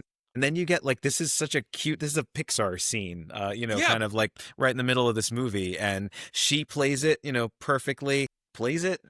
perfectly. I mean, it's just it's a really nicely conceived scene. And look, this is a movie that doesn't need this. This is a Mm-hmm. movie that could just be spectacle, action, drama, horror, all of that stuff. But like, no, we're gonna slow things down. It is a slow, and we're Mm-hmm. hitting pause here to kind of develop this relationship. And the fact that it's a brilliant piece of writing. What Anne decides to do to kind of Mm-hmm. placate this creature is the only thing she knows how to do. I make people laugh, Mm-hmm. as she says earlier on, Yeah. and she does that. She uses her performance skill to like kind of win him Yeah. over. It's beautiful. Yeah. It works so well, and you could see this going so poorly. you know Yeah. she's dancing in front of a giant CGI monkey, and yet Uh-huh. we're invested in it. We are. I'm smiling the entire time. Yeah, because we care about her, and Yep. because the animation is so expressive on the effect. Like, Because it takes him a while. She doesn't yeah. win him over right away. He has to kind of like warm up to what she's doing, and we see that whole process. Mm-hmm. It's in the facial expressions, it's in the movement. Yeah. It's wonderful. Yeah.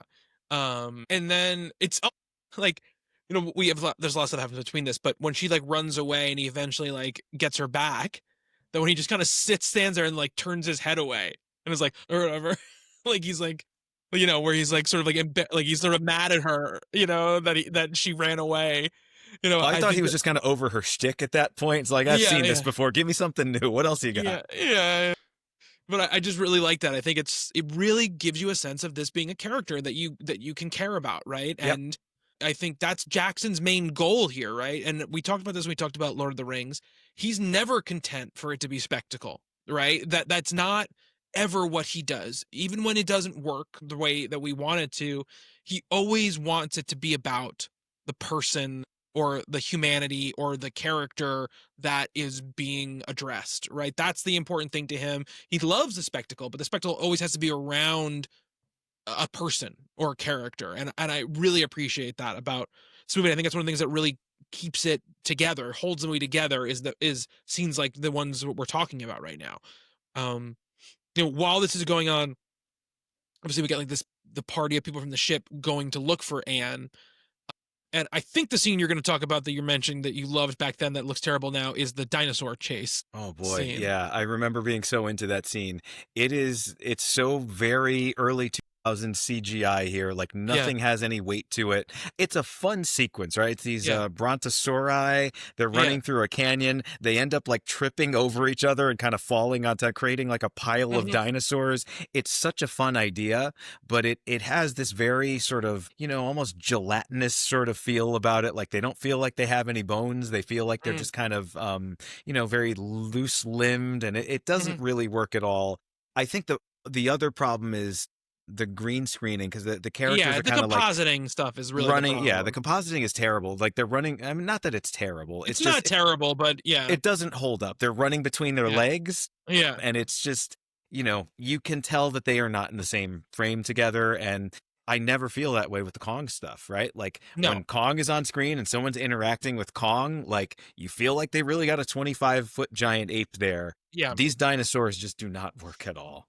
The thing is, like, it's Jackson. We talked about a little bit with Return of the King. Pushing what is possible for him to do at this moment. He really wants to do this scene, but the processes, the techniques, the technology doesn't exist to make what he wants to do look good yet. And so he goes full CGI with it. And there's a lot of CGI in the Lord of the Rings trilogy, right? But like, There is, yeah. but one of the major criticisms, and we'll get to this when we get to the movies, the Hobbit movies, it's almost all CGI, right? Yeah, Like there's yeah. nothing that is practical and Mm-hmm. physical. And to me, I saw this scene in King Kong and I was like, oh, that's the turning point, right? Like Mm-hmm. that's when this thing that he was so good at starts to curdle a little bit. Yeah. And thankfully he gets it back to finish this movie because there's a Mm-hmm. lot of this movie still left to go. But you could kind of see that like kind of weightless, cartoony, not very well composited CGI happening here that like, everyone I know who hates the Hobbit movies, that's one of the first things they bring up. I don't Yeah. hate those movies, by the way. We'll get No, I to don't hate that. them either. I don't hate them either. We're gonna get to them. But I don't there are hate them people who either. do, and Yeah. one of their major criticisms is the CGI is just Yeah. overused, overdone. They don't look like the original Lord of the Rings trilogy, Yeah. and specifically because of that.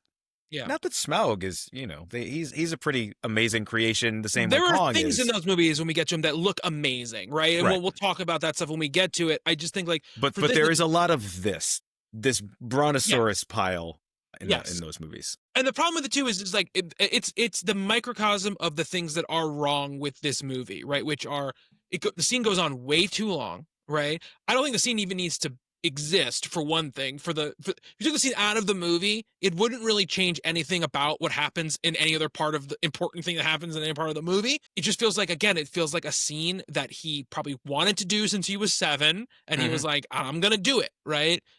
And Well, it also suffers from the fact that, everyone who's seen this movie clearly has seen a Jurassic Park movie before, right? yes, And probably several of them at this point. So dinosaurs are not that impressive anymore. yeah, Kong is impressive in 2005, but, yeah, Brontosauri, we've seen yeah. those before. We've seen them But done and better. he's like, well, I won't have one brontosaurus. I'll have a herd of brontosaurus charging down a gully, then Yeah. chased by like raptor-like creatures, and they're gonna fall over each other and stuff. And like some of the actual like animation stuff, when it's just like the CG interacting with the CG, looks good if you look at it like stepping back. But like the idea of having them run between their legs and stuff like that, it just doesn't work. But again, he I'm sure there's a version of this scene he could have done. They were like, I know exactly how I can do this. That will work perfectly well with what I can do.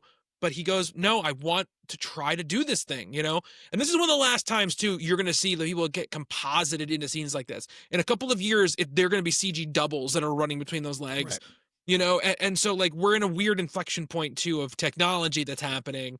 And it just doesn't work, right? And we have this scene, then they kind of encounter Kong, and then they've got the bug scene, and it's like, this is the part of the movie where I'm just like, you could just take this out. Like, you could take this out.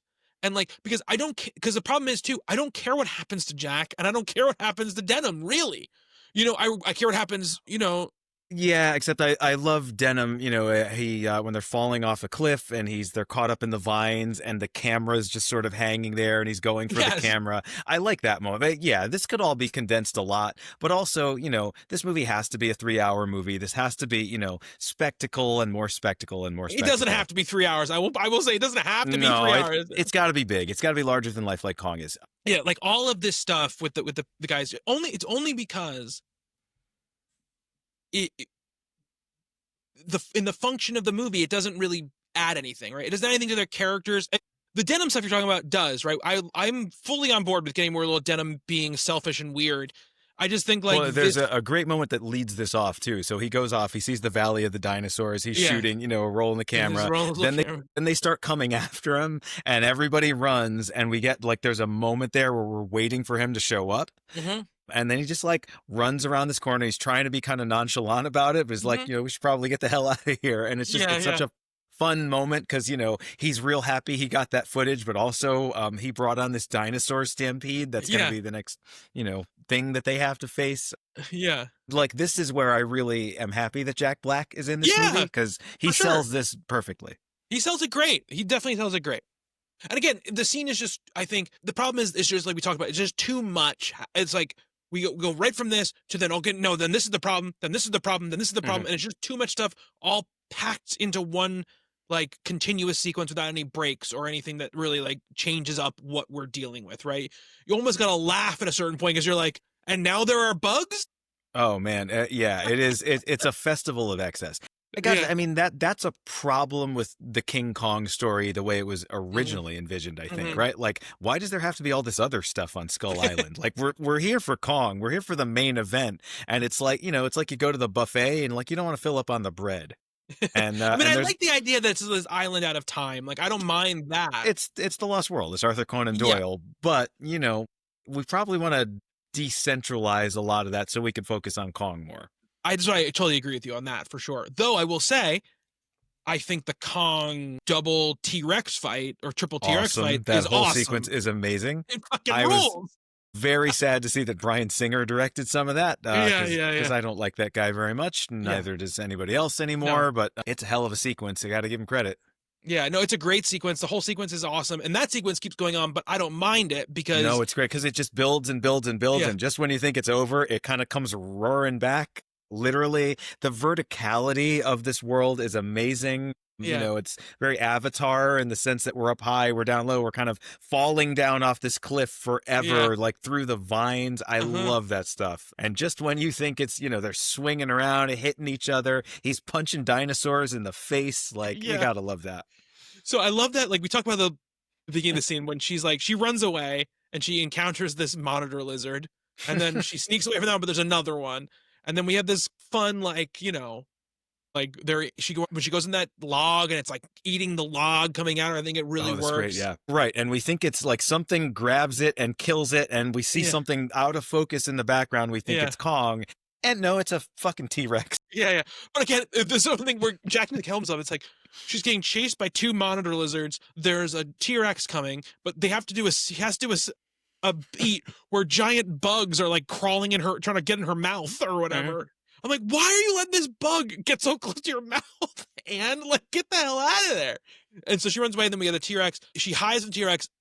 I will say, I fucking love that slow reveal of the other T-Rex, like Yes. kind of stealthing up on her. Well, like its head is kind of in the foreground. It looks like Yeah. a rock or something. Yeah. I mean, we've seen that gag before, but like Yeah. the way it's done here, it's like, yeah, off the edge of a cliff and then, yep, yeah. Like when you have a dog who's like trying to sneak like something you're Yep, holding in your yeah, hand that you're yeah, eating. That's absolutely. exactly what it looks like, Love that. And then, man, when when he jumps in or whatever, it rules. We didn't mention that James Newton Howard does a score for this. Howard Shore was supposed to near the end of production. He basically got like taken off the movie, and Newton Howard came in and did the score. I think like it's this a score really very good much. score. Considering he Very did it good in score. 5 weeks, it's awesome. Yeah, it's awesome. This part of the score was just going, man. It's great. I love that it's like, again, Peter Jackson's like, no, there's not one, there's not two, there's three. And I love the fights. I think it looks great. I love this whole mechanic of him being like, gotta keep her safe while I do this, Yep. because I love that these T-Rexes are just they are like dogs. They're like rabid ducks. They just won't stop trying to eat her, even though there's this 25-foot ape trying to break their jaws open.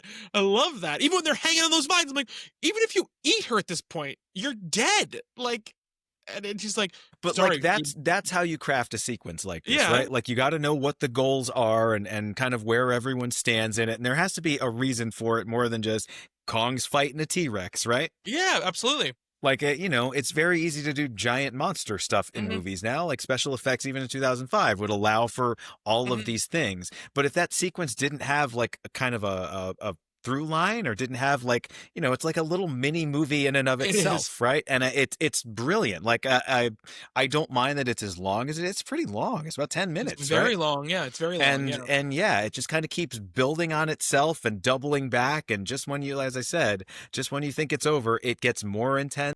And then it finally does end with that one-on-one sort of, Mortal Kombat clash that we've been wanting kind of the whole time. But leading up to that, the whole downward thing that they do there where he's, everyone's swinging on the vines and everything, it's just so good. Yeah, absolutely. And we get the classic, like at the end, he breaks his jaw in half, like, which I love, and then kind of plays with it. Oh, yeah, and like it kind of shoves its skull back into it. He's very brutal with these dinosaurs. I love it. Yeah. But the vine sequence, again, it's one of these you're like, I've never seen this before. Like, that feeling is, I think Peter Jackson loves people hanging from precarious, like he did it in Dead Alive, he did it in the Lord of the Rings trilogy. Yeah. I enjoy that stuff too, like you can feel it. You can feel the kind of vertigo of it. But I've It's never really, seen a really 25-foot ape fight 2 T-Rexes definitely hanging not. on vines through a Nope. chasm. And some things where like that's I think sometimes what people, you know, it doesn't happen as much anymore, which is, you know, people when they go to the movies, they want to see something they've never seen before. That's part of the whole magic of it is being Sure. like, I've never seen this before. And now like I feel like it's like, you know, you it's like we forget that like, you know, it used to be like, oh, we'll go to a place you could never go because we can bring the cameras here. Now obviously with CG that stuff is a little different now, but it's like you could do so much stuff. And I feel like the imagination has gotten squished, you know, a Sure. bunch at this point. And it's like, you know, I know that we're not going to talk about it, get into it, but I know like you didn't love weapons, right? But there are things in weapons where I'm like, I've never seen this before. And Yeah, it's like, I agree. that's the, I love that about going to see, especially genre stuff. I'm like, that's what I want to see. I want to be like, I've never, like the end of Avengers Age of Ultron, when the city goes up in the air, I'm like, well, never seen this before, That's you a know, cool like, sequence. Yeah, it's all I remember about that movie, but that is a very cool sequence. you know, so, But this, yeah, absolutely. This is like, you know, every kid that ever played with a dinosaur, you know, mhm, action figures and stuff like that. Like this is the ultimate expression of that. Like Peter mhm, Jackson is so the overgrown mhm, man-child who's also brilliant, right? Who mhm, also like knows how to articulate this on screen. Like he knows it's awesome, but he mhm. also knows how to like make you feel that it's awesome also. Yeah, absolutely. So all this is great. You know, he beats, you know, he wins. And then after this, we get that great little quiet scene of the sunset where Yeah. she's like, she does the sign language, like beautiful thing Mhm. or whatever. It's great. It's gorgeous. It's sweet. It's emotional, you know, You and feel in this moment like she's kind of resigned herself, like, I think I'm just going to spend the rest of my life with King Kong. And yeah, you're like, that might not be a bad way to spend the rest of your life. no, Like, particularly in this scene, it's weird to talk about it as being romantic, right? Because yeah, this is bestiality. This is not like, this is kind of not cool that he is an animal and she is a human. But, you know, it's the movie kind of is careful to not make it too well, there's over. never going to be anything physical about it, but there is like an emotional connection between the two of them. It is like a beloved pet kind of Sort thing, of, yeah, and like she's kind of his pet also in some yeah, sense. I want to mention really quickly because I think it was earlier than this. So the Kyle Chandler character, he like, you know, he leaves the group, right? Like they're searching for Anne on Skull Island, yeah, and after, I think it's after the dinosaur scene where it they is. run from the dinosaurs. And he turns his back on him. He's going back to the ship, and he has this monologue, and he's like, you know, the movies make you think that heroes look like me, but Mhm. heroes are guys with what's he say, like bald heads and beer guts and Yeah, something like that. mhm. And it's like movies never say that, right? Like No. it's such a great line in this movie because he's this very handsome, very Mhm. sort of dashing looking guy, and it's true. Like real heroism is never that, but the movies have always tried to sell us on, you know, the good people are the guys who look like Kyle Chandler, and very Yeah, often that's not the case at all. And this movie kind of like throws that in our face a little bit. I like absolutely. that. I like It's a that too. nice little self-aware moment, and I like that he comes back later. That he turns out to you know, he does a hero turn later on, He and then he does. becomes kind of a dirtbag again in the He's last scene, which is unnecessary. I feel like I kind of a like complicated guy. the redemption of Bruce Baxter, Yeah. but yeah, that moment like just really stood out to me because it's Mhm. such an honest and interesting sentiment that movies are so careful to avoid usually.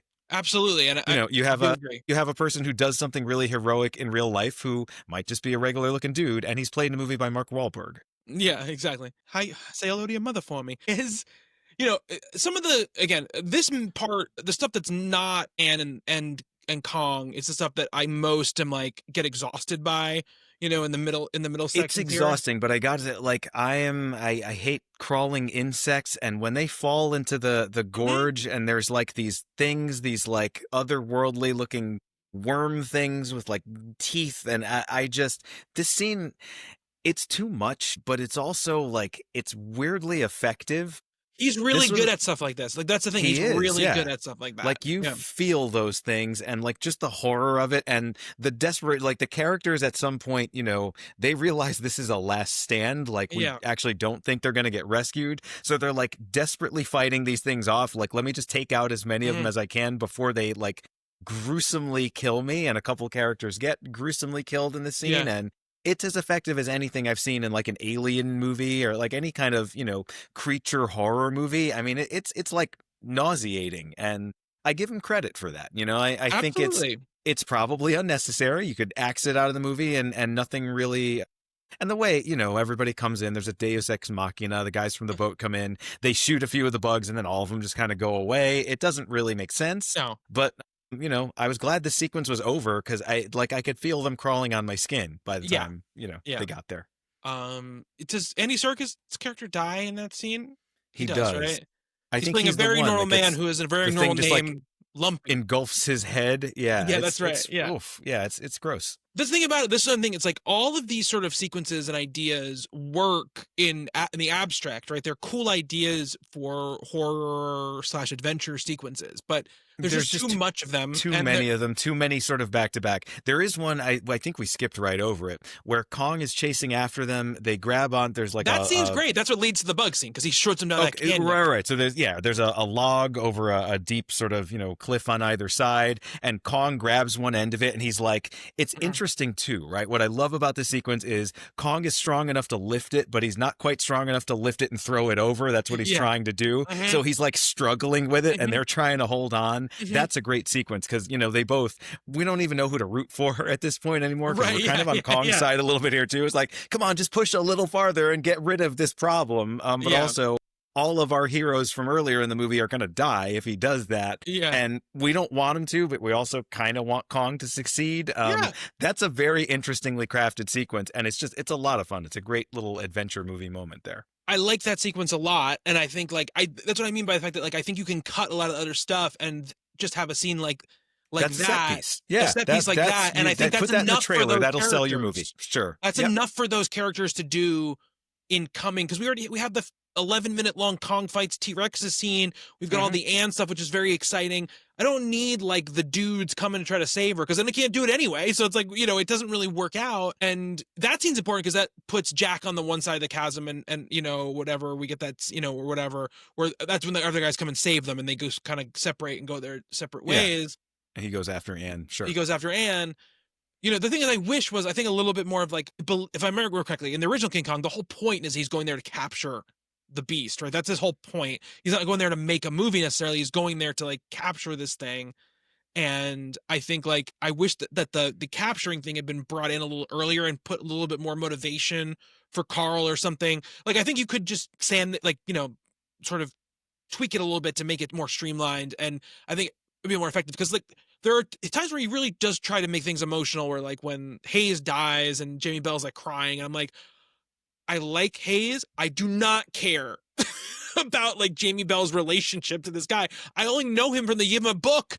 And he's like, I found, and he found him in a crate or in an animal cage or whatever. I was very sad when Hayes got killed, though. I was sad because I liked the character, but I wasn't like, oh, I wonder how the other characters are going to feel about this. That wasn't like what in my mind, So, also, I mean, it's just another structural problem with the movie, right? Like, they can't come back for the New York sequence, so we don't see the captain, we don't see Jamie Bell's character. Like, they just kind of disappear from the movie. Yeah.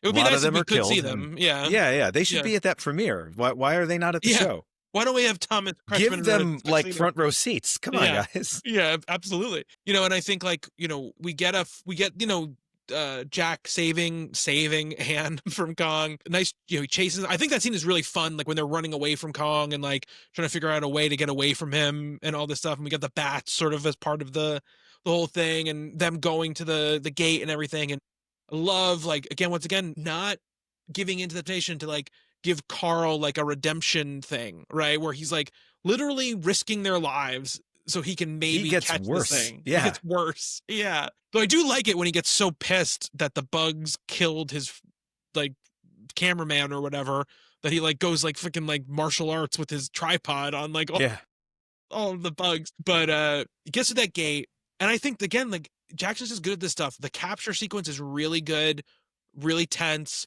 You really feel the emotion because you're there, because Anne is the central part of that. So you're in emotionally for what's going on. And then it's so funny, we go back to New York. There's still 50 minutes left in the movie when we go back to New York.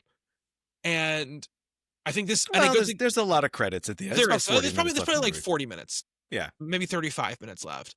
But we go back to New York, and again, I think like really just like the beginning opening part, I think this ending sequence is fantastic. I think that it doesn't it knows its focus, it knows what it should be focused on, and it really focuses on those things. I love the sadness and the sort of like kind of sliminess of the show, and you really do feel bad, and I love that line from Jack where he's like, there's nothing Carl doesn't love that he doesn't destroy or Yeah. whatever. That's a great line.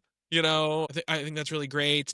It's fun too because this gets Yeah. to we bring back like the movie producer people, and now they're Yeah. all they love They love Carl him. Denham, yeah, because he's making the money again. Yeah. The commentary in this is not subtle, but it's there at least. Like at least we don't kind of leave them behind at this Yeah. point.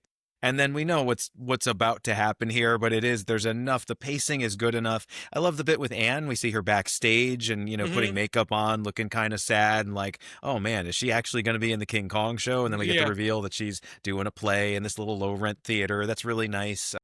We see Jack Driscoll, the play he wrote for her. He's doing it with some other. There's so many Naomi Watts lookalikes in There this is. movie. like I guess that's to set up what we have in the next scene where Hmm. Kong is, looking for her and picks up every random blonde woman he Hmm. sees and puts them down roughly, but not too roughly, which I Yeah. love, as I Though I'd said. say Cry Havoc is a terrible name for a comedy. It does For a not sound like a romantic comedy. comedy. Yeah, I was wondering about that too. It sounds like a Neil the Boot play. Yeah, It's going to be very serious. good pull. Thank you.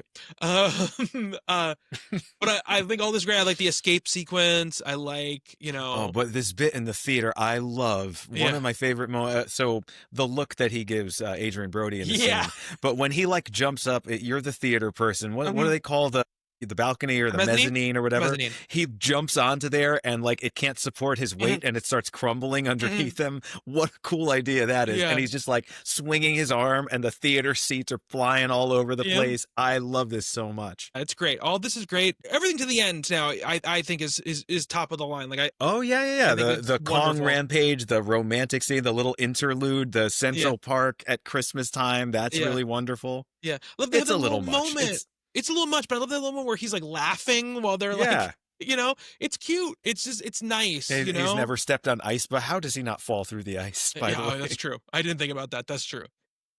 the mezzanine of a theater can't support him, but this frozen pond, can. Yeah. But it's very nice, very cute. Watts again is great, and I love that moment where like he finally sees her in the way that Yeah. they reveals her. It's just so beautiful and so romantic and poetic looking. I love that, and I love that she's like, I love the difference, right? The stark difference between when he takes her here from where we talked about at the very beginning, or the part where she first takes her, where it's like violent and rough and she's scared, and this is like very nice. It's Yeah. very cute and sweet. He holds her very gently. He places her down very gingerly. I like that a lot. Yeah. I'm sorry that like one of the things that I did remember, like when I saw them get on that pond, I was like, there's going to be like a jump scare almost here. There's a moment where, this lovely scene that they're sharing together goes completely to shit. And it's like it's like an instant thing. And I was kind of waiting for it because I remember it really caught me off guard. It's very well done. And it really caught me off guard the first time I saw it. But like 20 years later, I was like, oh yeah, like someone's going to like shoot a mortar at him. And then we're going to the Empire State Building. Yeah. And that's exactly what happens. But I mentioned I did really like Adrian Brody. Like I like the thing where he's like, I'm gonna draw him off, and like the car chase. I thought the car stuff was really good. I thought, I loved the way it was framed and shot and all that integration of the effects. I thought looked really nice. And we get the Empire State Building thing. And I think the city, and again, it looked amazing. Like the New York that he creates for this movie it's so amazing looking. Like it's whatever, I'm sure there's some model work and I'm sure there's a lot of CGI there also, but like it's so believable. It also has that like vintage studio sort of feel about it. It's perfectly realized for what this is. And it's what like you want New York to look like in your mind, right? It's a King Kong movie that is a throwback to that era. Yeah, absolutely. I love that about it. It's not a Ouija photo. It's like Hollywood's take on New York in that era. Absolutely. And it's just it's perfect. And I think that, I think one of the things that is a ding against this movie, and not because of the movie itself, but just because of what it's doing, is that because it's a remake of King Kong, you just know what's gonna happen. So it's like, this stuff is all really good, but there's still part of your brain that's like, just okay, let's go. Like, Yeah. I know he's gonna climb the first table and get shot a bunch and fall off of it. Like, I know that's what's gonna happen, right? But again, but considering that, I think he does a really great job, again, because he seeded all of this character stuff, all this emotional stuff. That's the difference, right? That's the Mhm. separator between the original and this, is that you Well, and, and feel, and she's in so much more peril from all the stuff yes. that's, the planes that are shooting at him. There's this great moment where she's inside this Mhm, like glassed in room, mhm, and the bullets are breaking the glass, flying in, and she's running away from them. It's a mhm, kind of typical action movie scene. But when we're supposed to be focusing on Kong, like, oh, mhm. right, she's at the top of a very tall building and people are shooting at her. Yeah. It's a well crafted for what it is. I love Driscoll, riding up the elevator. We see Mhm, that shot of the thing, yeah. the meter showing what Mhm, floor he's on. It's like, he's trying to get to the top. yeah. It's a very well crafted sequence. And we are in some sense waiting for this, and it at least delivers, It right? does Like deliver. Oh, if yeah. this sequence was like kind of, half hearted, I think it would ruin the whole movie, but it's not. He goes pretty much No, for broke here. no.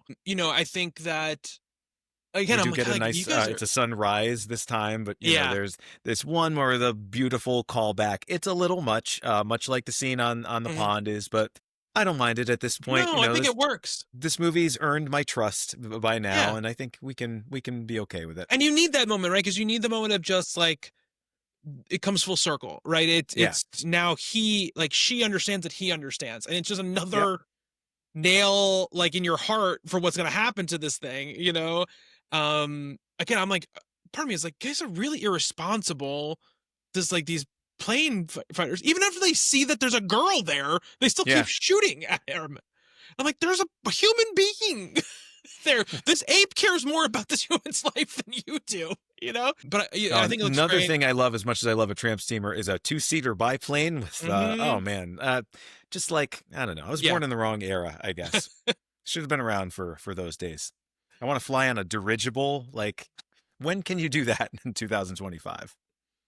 Who knows? But I think what I think the sequence works really well. I think I love the way that he shoots. Like, he changes up the way he's framing, or what perspective you're in when the planes are, like kind of diving at him.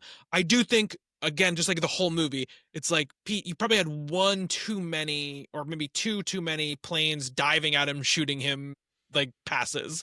You Few too know? many, yeah. Like they kind of circle a lot, and Yeah. yeah. This could be maybe one less shot of this. Like this Yeah. could be condensed a little bit too. I I don't think. need to see three different sequences of him trying to grab the plane and missing. It's Yep. like do it once, do it twice, and then like let's get a couple where he actually grabs plane, because you get those are fun. Those I are love when really he cool. grabs one and chucks it at the other plane. Yeah, that's They awesome. hit each other in midair. That rules. I love that shot when it does the wide shot and you see like the silhouette of the planes all diving down at him, standing on top. That looks awesome. Anytime they do the big wides and he's standing on top and you're seeing like the whole city and he's like beating his chest and like Yeah. roaring, Well, and awesome. the wide shots where you see them coming in from a distance, and like it sort of grows bigger and bigger and bigger in the frame. I really like that stuff. Yeah. Just starting, and the James Newton Howard score here is like going off too. It's Yep. really good in these moments. And then once again, you bring it back down again. What Jackson is so good at, he brings it back down to just like, here's Kong, here's Anne, and this is really what it's all about. And the devastation on her face when he falls makes you really feel it, and I think in a really real way. And that's like the achievement of the movie, right? Is making you go like, I really care about what happens to Yep. this 25-foot tall ape that's murdered 30 people at least. So it's like that's really an achievement, I think, in those things, from both the digital effects, the direction, and the performance from Circus. Yeah, there's a tragedy in this scene that the Hmm. movie actually earns, which is Yep. pretty incredible because it's a creature feature, more than Hmm. it is anything else, and yet we are fully on the side of the creature here, and we don't want it to die, and Hmm. whatever Kong has done, Kong has earned our sympathy at this point, and it's yeah, seeing him fall, we're kind of right there with her in that Yeah. moment. And then like, once again, Jack shows up, and I'm like, what what are you even doing, Jack? She could have gotten down off this building by herself. It's like he doesn't save her at all. No. Um, but I uh, and then we get the beauty killed the beast line at the end. And I think Black just delivers it well. And I He know that does. Jackson was always going to have that line in there because obviously it's like the most famous line from the original movie, but I'm a little bit like, I agree with the reporter. The planes did kill the I'll tell you, I like the instinct that he has here where we get that line and cut to credits, right? Like this movie movie over. is over. We don't need to do anything else. I think a lesser director, let's get one more wide shot of the city. We paid for it. You might as well see it one more time. Yeah. And, we know this is the thing. This is the period at the end of the story. Then we get those beautiful Art Deco titles again. And Yep. at this point, I was just like, I fucking love this movie. I can't wait to see it again. And flaws aside, I wish more people would do this. This is, I mentioned when we were talking about the Lord of the Rings movies, how much hope and just optimism I had for blockbuster filmmaking after seeing those movies. Like they're all going to be this good. And this one, I think, kind of delivers on that promise. And, after this. Yeah. Well, Jackson's a special filmmaker. That's the He thing. It's is. just like, and I think that's the thing we probably didn't realize fully when in this era was like, going around there are been great blockbusters since then, but this guy has a very particular style and humanity to him that is not present in all filmmakers like this, right? He has a weirdness to him that he just won't let get stamped out, that I think often gets stamped out, by filmmakers. And I think we were also in an era at this point where a lot of these guys like Jackson, like Sam Raimi, who were just like weird enough where their big movies were just weird enough where it was like, this is going to be what it's going to be like. That's amazing. Like, we can get more more superhero movies like Spider-Man 2 and more blockbusters like that. Like that's what it seemed like was going to happen. Right. But like all things, Yeah, you when go from people realize Spider-Man you can 2 to make money. Spider-Man 3. Yeah, but not even just that. But again, that's the thing about that one is like it's a microcosm because like Raimi, it's not the movie Raimi wanted to make, right? Raimi wanted to make a totally different movie, and he was kind of forced into making the movie that he made, and then it led to what it led to, But I think it's just, but even that movie is weird. It's really weird. And I think like we've lost a lot of that, right? Where and I think obviously you can blame a lot of this, like most things on Marvel, where it's like and I don't mean to say like, I think what happens too much in obviously all these places, especially because they're all owned by people who just want to make money, is that they see a success from one group and they want to make, and then all of a sudden they feel like everything has to be that thing, right? And so you end up Marvel ends up being, at blame for this, but if they were the only ones making movies like that, it would be like, okay, that's fine. That's what they do. And Well, everyone else does it's other the things. IP-driven thing that you were talking about Yeah, before, and Marvel just exactly. happened to be the biggest IP. Yeah, exactly. And So, then the ones so who like, it becomes the scapegoat, but like there was plenty of other, Clash of the Titans, right? Yeah, Clash of the Titans remake is a good example of that. yeah. But it's also like, and also I mean like let's make safe doubles and not try to hit home runs, and then I think we're getting back a little bit into a place where people are trying to hit home runs again, and I think that's great, But the problem with that is people need to be comfortable with the possibility of failure, right? And I think like that is very uncomfortable with people who are not creative people, they're business people first, and that's what happens when big, huge corporations, all they care about is a number in a spreadsheet. They're the ones who make all the decisions. That's what you get, right? And I think like this movie is very much not a what's the optimal spreadsheet organization we can do. This is very much just like this guy wants to make a movie. He made a really successful movie. Let him do whatever he wants, and we get that too seldomly now, like there are very few directors who can do that. Nolan is like one of the only people who can go like, yeah, I'm going to make a 3-hour movie about Robert Oppenheimer. Okay, I guess so. Like, do what you want to do. And it makes like $300 million and wins Best Picture. But there isn't a lot of people like that, right? And so well, I also think this movie is the old fashionedness of it is something that you just don't see anymore, and even a movie that is, and I haven't seen it, so I'm not gonna like dump on it, but the Fantastic Four movie they just made, right? That's set in the 50s or something like that. Like it kind of has that vintage look. There's I mean I saw the trailer. I love the look of it, but I could just tell the jokes and the dialogue and everything is very modern. And this movie is not afraid to do like Naomi Watts Watts' performance in the diner there, where she's kind of doing the old-fashioned acting. Like, they'll never take chances like that now, and that's unfortunate, right? Like, Yeah. even if we are in some sense paying tribute to film history, we're not gonna do it in such a heartfelt and nakedly, reverent way. Now it's always got to have like that little edge of, modernity and honest, like dishonesty about it. I get what you're saying, for sure. Yeah, it's like I said, faults and all. I think it's a really fun movie, and I think it takes swings, and when it hits its high points, it's something really special. And I'm glad that's how I still feel about it. When I Me saw it back in too. 2005, I was like, Me too. I definitely had the feeling where I was like, I think it's a little bit too long. Like there's a little bit too much, but I think overall it's like really good. And I was worried, like I said at the beginning, that I wasn't going to feel that way this time. And I did. So I'm really happy about that. I think I saw it in 2005 knowing this was the guy who had just made Return of the King. So like I was prepared for very long. I was prepared for, I remember sitting down in that theater being like, we're going to be here a while and I'm good with it. Oh, me too. When they announced it was 3 hours, I was like, let's throw a party. Love it. Yep. And then when I saw it, I was like, well, like we could probably get rid of some of this stuff, Yeah. But I was, I was never going to say at the time, like, I'm not looking forward to a 3-hour King Kong movie from Peter Jackson. I mean, honestly, even now, like when someone's like, some director I like is like, the movie's real long. I'm like, well, I don't have a lot of time, but still, go off, King. Like do whatever you're gonna do. I still got to see The Brutalist, but I'm glad it's as long as it is. By the way, I got my tickets to one battle after another. Yeah, me too. I'm going on people Monday. are saying that's the best Paul Thomas Anderson movie. They're wrong. I'm going on Friday. Sorry, I'm going on Friday. But the fact that it's even in the conversation, yeah. It's so cool. It's just great, I'm really excited to see that. Really, really excited to see that. It's been actually a pretty decent year, for interesting movies, I will say. So that's pretty cool that it has been that. Next time, we're going to talk about The Lovely Bones, a movie I saw one time in the movie theater. Same here. And am fascinated / dreading watching it.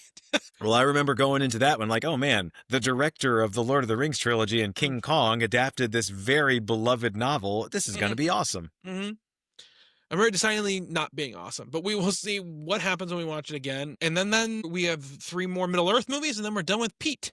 So we're getting towards the end of his career, which is insane to say considering how long ago Battle of the Five Armies came out. But yeah, I mean, this was the one I was most kind of oddly excited to talk about because I think it is the weirdest big movie he's ever made, and so I think that's why it's a lot of fun to talk about. But if you enjoyed this episode, please remember to rate, review, and subscribe. Check out intrepidfilmographers.com for our Substack. You can get the podcast there. We have done a bunch of directors before this. Joe Wright and Joseph Kosinski and Karen Kusama and Ben Affleck. Am I forgetting somebody? I must be forgetting somebody, right? Am I forgetting anybody? No, I don't think I'm forgetting anybody.